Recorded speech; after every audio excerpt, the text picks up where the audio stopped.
Yes? Hello ladies and gentlemen, this is Gavin and welcome back to my playthrough of Baldur's Gate 1 in preparation for Siege of Dragonspear. In this episode we'll be finishing up the Cloakwood mines and killing Daveorn, as well as selling some gear and getting ready to complete Baldur's Gate. I stand ready. What is luck be a lady? I guess when I say complete Baldur's Gate, I mean the city of Baldur's Gate. We're still a little ways off of finishing the game. You have need of me? Yes. I don't know if you guys are the same way, but the more I play this game, the more I underestimate the length of the Baldur's Gate, the city of Baldur's Gate chapter.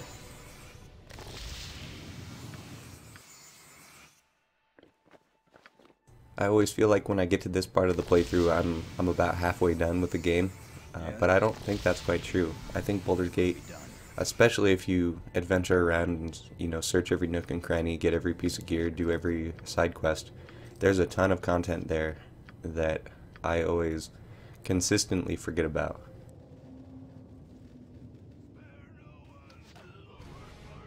Oh, my heart's really not in this.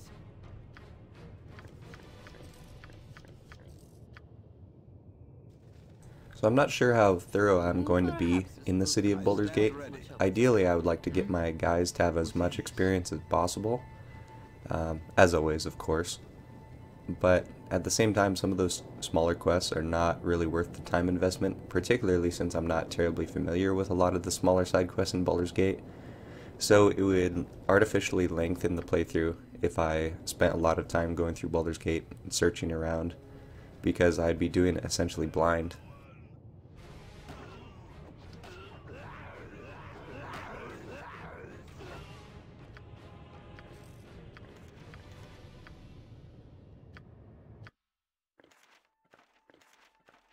I've been thinking about that a little bit, and I'm thinking that I'll probably spend a video or two just adventuring around in Baldur's Gate for myself. Yes? I guess I should preface that. Generally, when I'm creating content, I'm always trying to be mindful of, I guess the audience's time, if that makes sense. I want to make videos that are conducive to watching, rather than how I would, play if I wasn't recording.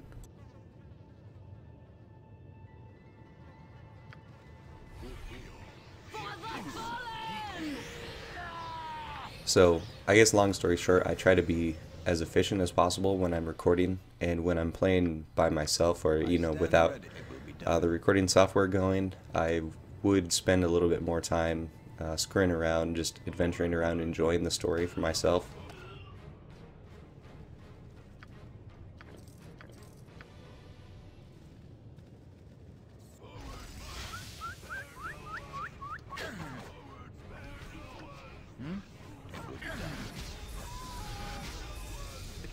You saw right there, that's a little tactic that I think a lot of people forget about.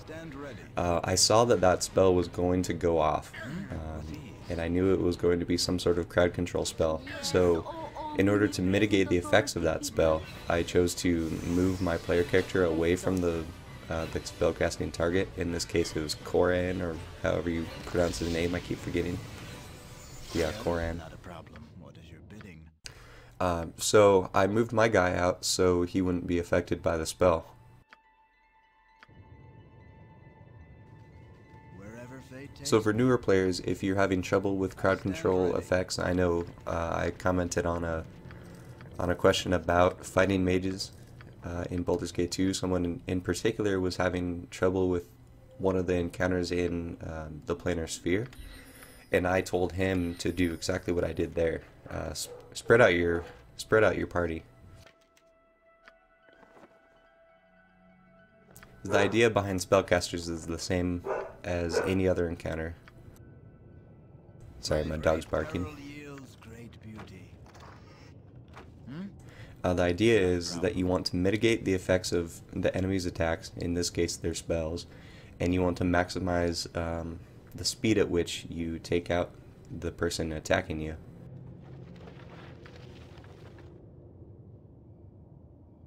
So for spellcasters, that means splitting up your party, trying to interrupt their spells, and focusing the mages rather than the fighters to get them out early because they have the lowest amount of HP. I think we've talked about this in the past, particularly with the encounter right before the Cloakwood mines with the guy with the haste boots.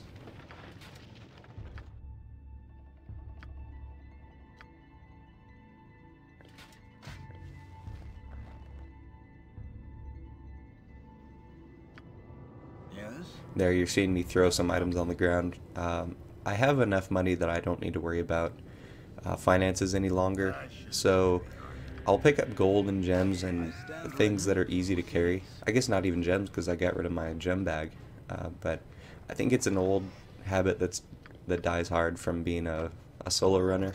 You don't have the inventory space to spare when you play solo. And in this party, I don't have the weight capacity to spare because Jaheira and Khalid are both reasonably weak. They can only carry like 120 pounds or something like that, which in the grand scheme of things, if we're comparing it to real life, 120 pounds is a lot. But in this game, you can have 120 pounds worth of gear just by carrying, you know, 2 suits of armor.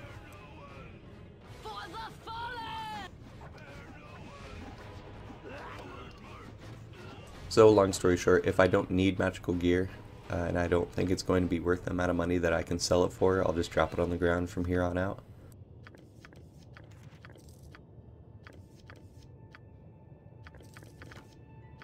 An open wound in Mother Earth. I would plug it had I the power.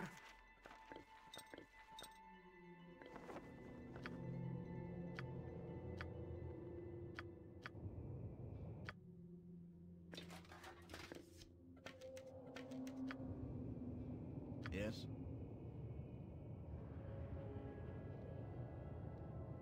Luck be a lady.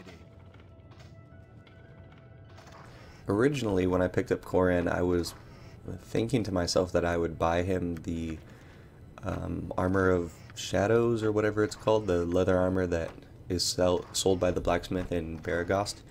But the more I play with him now with this Ankeg armor, the more I realize I don't really want to do that, because it's not hard to, you know, take off his armor, use his thieving abilities, and then keep on going, particularly since you can find traps while you have armor on.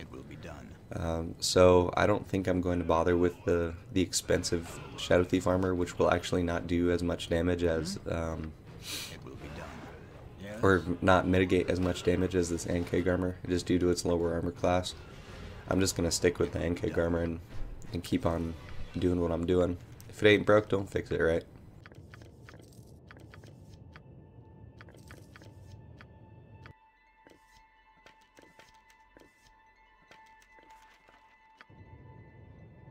Not a problem.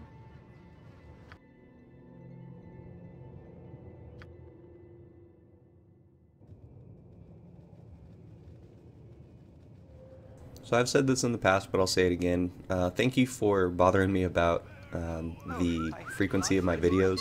It's nice to know that people actually do miss it when I don't have videos going up all the time. I keep getting busy with real life. My new job is pretty, not stressful, but it's more difficult than any other job that I've had before. So I have to put a lot of mental effort into that every day. So coming home and then doing commentaries can be a little bit draining, but I enjoy doing it, and if other people are enjoying watching it, then absolutely I'll continue doing it. But I appreciate the encouragement. And the other thing that kept me from getting videos out this last week was my dog got spayed, actually. So, and I like my dog a lot, so I was worried about her. I wanted to keep an eye on her to make sure she was doing okay. She didn't, you know, break open her stitches trying to be too wild or whatever. But she's been doing great, and yeah, so I don't have her to worry about. So really the only thing vying for my time now is, well, work and Dark Souls 3, which is actually a really great game if you guys haven't checked it out.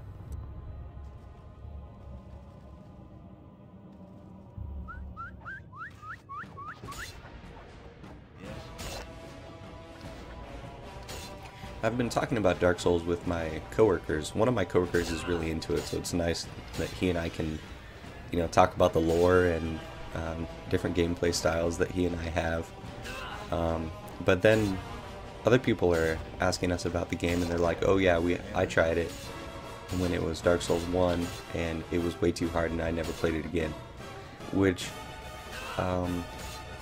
is kind of a shame, to be honest, because I always thought that people enjoyed games for, you know, the gameplay and the story, at least single player games, and Dark Souls has both of those things in spades. Is that a phrase? I don't know.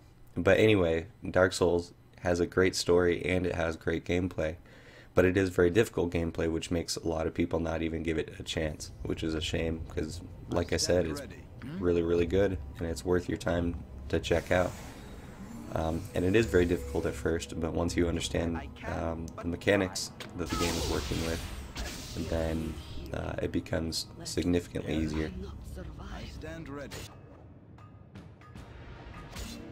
And even if it doesn't become easier, because the game is still difficult, it starts to feel a lot more fair.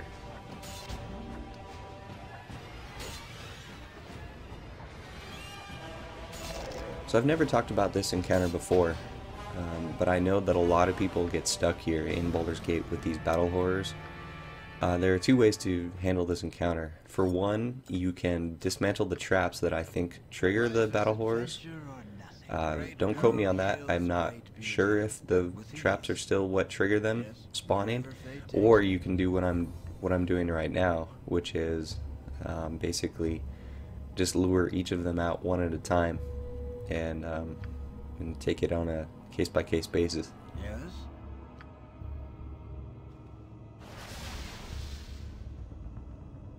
I stand. It will be done. The stoic adventurers have found their way down to my lair. What is your bidding? Luck be a lady. Hmm? There are so many Yes? places I would rather be. Yes, O omnipresent authority figure. And this fight with Daveorn can also be quite difficult if you don't prepare for it properly.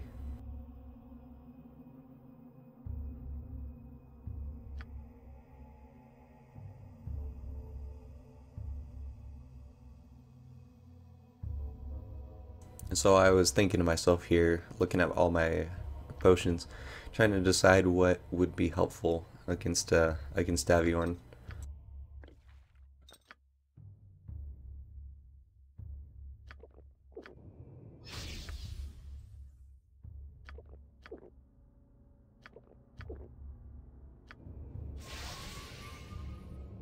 I stand ready. So since I had all these strength potions, these haste potions, I figured I might as well use them. This seems like one of the best places to use a strength potion or a haste potion, because he, you know, runs around everywhere teleporting. So basically, you want to stay on him as often as possible to disrupt as many spells as you possibly can. You have dealt a great. So that actually went really smoothly. We got some lucky hits in. Corrin is really helpful for stripping mirror images off of spellcasters, just because he attacks so many times per round at such a consistent rate. And this was actually a perfect time to use those haste potions, because my main character actually has the ability to cast haste now.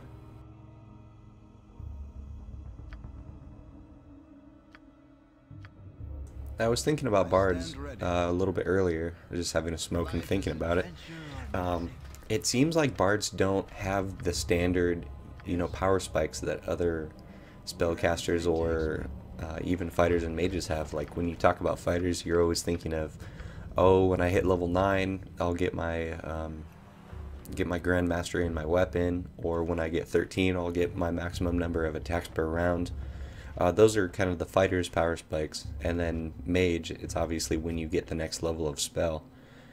And, you know, be that level 3, or getting level 3 spells so you can cast Fireball or Skull Trap or Haste or any of the great level 3 spells. But Bard doesn't really have any of those those power spikes, he has a much more reasonable power curve. I don't know if reasonable is the right term. Much less steep than other characters. Like, the difference between a level 8 fighter and a level 9 fighter is like 3 or 4 damage in an attack or something like that, and an extra half an attack per round. So if all things being equal, a level 9 fighter will beat a level 8 fighter, 9 times out of 10, barring lucky critical hits. But a level 7 bard versus a level 8 bard, it's a much closer fight, just because they don't have those power curves. But the things that do really make bards shine, particularly early, is the fact that they level up so quickly and they get these mage spells. So for spells like Skull Trap, and I guess Fireball as well, but Skull Trap in particular, because that's the one I'm going to be using, its damage is based on your level. So because bards can level up so much more quickly, that means that a Skull Trap from a bard with, say 100,000 experience is going to be significantly more powerful than a Skull Trap cast by a mage with the same amount of experience. The same can be said for Animate Dead, the level 5 spell. Because at level 15, the Animate Dead skeletons turn into the greater skeletons, which are actually really, really, really strong, and you can use them all the way up until the earlier parts of Throne of Ball. Sorry, my phone's going off, you probably hear that. Yes, life isn't wherever fate takes me.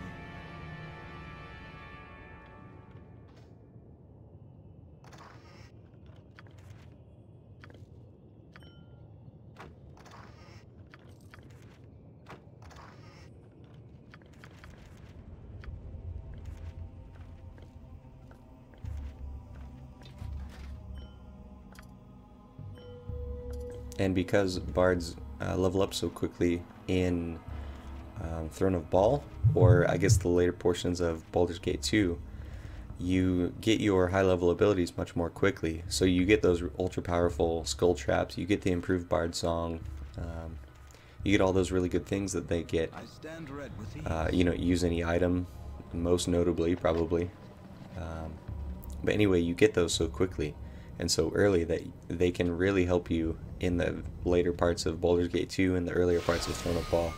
Granted, when other characters start to hit those same power spikes and get their high level abilities, bards start to fall off, but until that point, they stay remarkably useful.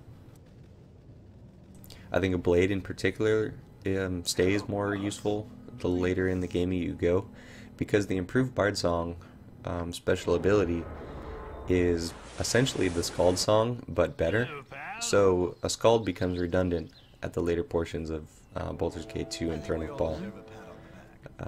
Like, there's no real reason to be a Skald over, a blade, because the limitation on lore ceases to matter when a blade is a high enough level to get, a crazy amount of lore where you can identify every item. Keep in mind when you're choosing to play a blade as well. I don't know why I'm talking about blade so much when we're playing a Skald, but a blade still gets more lore per level than any other non-bard character. Not a problem. So even though, getting half of the lore amount that a normal bard would get, that sounds really bad, but really it's not a big deal at all. It's still a lot of lore, a lot of, a really high, respectable amount of lore that you get. Why do I live in such a pissant town?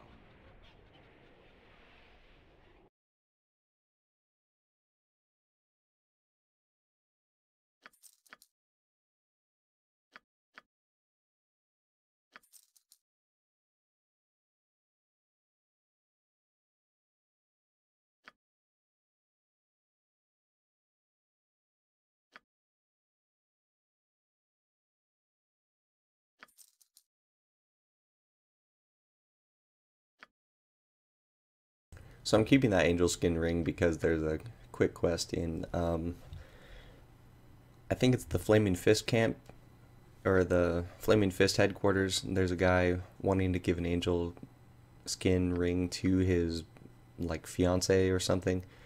And I've had trouble in the past trying to find one. So whenever I find one early in the game now, I just hold on to it until I get into the city of and city of Baldur's Gate.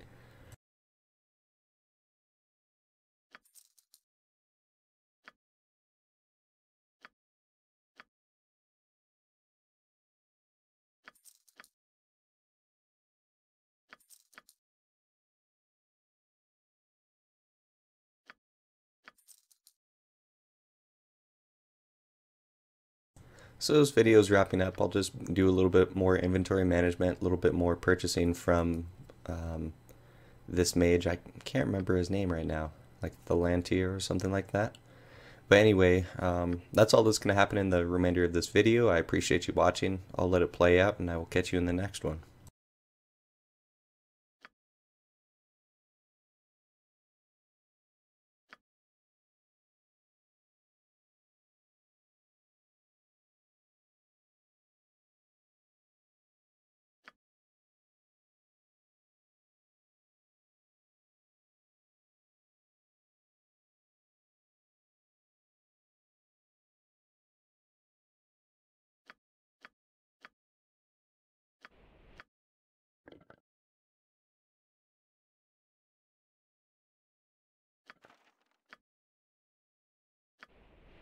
Why do I live in such a pissant town?